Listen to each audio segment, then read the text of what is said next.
করতেছি এই যে অনেকে জানে না এই যে নতুন ঝাড়ু আনার পরে যে ঝাড়ুর ভিতরে এই যে কিছু ফুলের মতো কি থাকে, এই যে ফুলেরই থাকে, এগুলো দিয়ে ঘর ঝাড়ু দিতে গেলে নতুন ঝাড়ু দিয়ে ঘর আরো নোংরা হয়ে যায়, আরো মনে হয় কি হাতে পায়ে লেগে থাকে। এর জন্য এটাকে করতে হয় কি একটু রোদ্রে দিয়ে রাখলে, আজকে যদিও আমাদের এখানে রোদ কম, কালকে বৃষ্টি হয়েছে, মনে হচ্ছে শীত শীত, এখন চারিদিকে একটু কুয়াশা কুয়াশা পড়েছে, শীতের সকালটা কিন্তু খুব সুন্দর।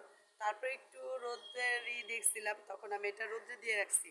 কালকে আমি এই ঝাড়ুটা কিনে আনছি, এই যে দেখেন এই ফুলগুলো যখন রোদ্রে দিলে মচমচে হয়ে যায়, তখন একটু এই যে এইভাবে বাড়ি দিলে এই দেখেন সব ফুল যাচ্ছে।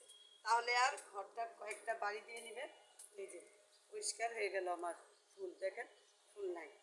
এখন আমি এটা দিয়ে সুন্দরভাবে ঘর ঝাড়ু দিতে পারবো।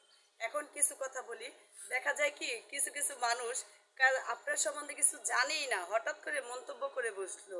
আপনি একটা কাজ করেন, সেই কাজটা না দেখে আপনার কাজ ভালো হয় না, আপনার কাজ এটা না করলে এটা পাবেন না, ফেসবুকে কাজ করেন এইভাবে কাজ না করলে। আরে ভাই, আমরা তো কারোর কাছে মন্তব্য চাই নাই।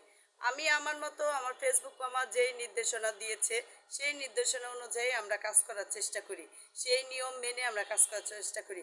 শুধু শুধু গায়ে পড়ে এক একজনে এসে আপনার ব্যক্তিগত মোবাইলটা দেখাইতে চাইবেন না, তাও জোর করে সে দেখতে চাইবে। দেখতে চেয়ে তখন কি বলবে জানেন, আপনাকে বিভ্রান্ত করে দেবে, এই আপনার সেট আপ হয় নাই, আপনার এটা হয় নাই, ওইটা হয়।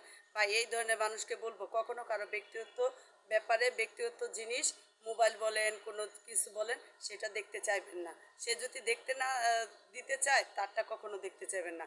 আর এইসব মন্তব্য করে কাউকে বিভ্রান্ত ভিতরে ফেলবেন না। কারণ মানুষ সে তো অনেক দিন ধরে কাজ করতেই আছে, সে তো জানে সে সেট আপ পেয়েছে না না পেয়েছে। সেট আপ না হলে কি ফেসবুক মামা কি করতো, কাজ দিত? ফেসবুক মামা কাজ দিচ্ছে, সব ঠিক হচ্ছে, কেন আপনারা নিজেদের ব্যক্তিগত কিছু না জেনে হুট করে এসে একটা মন্তব্য করে বসেন? তাই বলি, নিজের নিজের বলে না, নিজের চরকায় নিজের তেল দেন, অন্য কারোটা নিয়ে কোনো ব্যাপারে কথা বলতে আসেন না।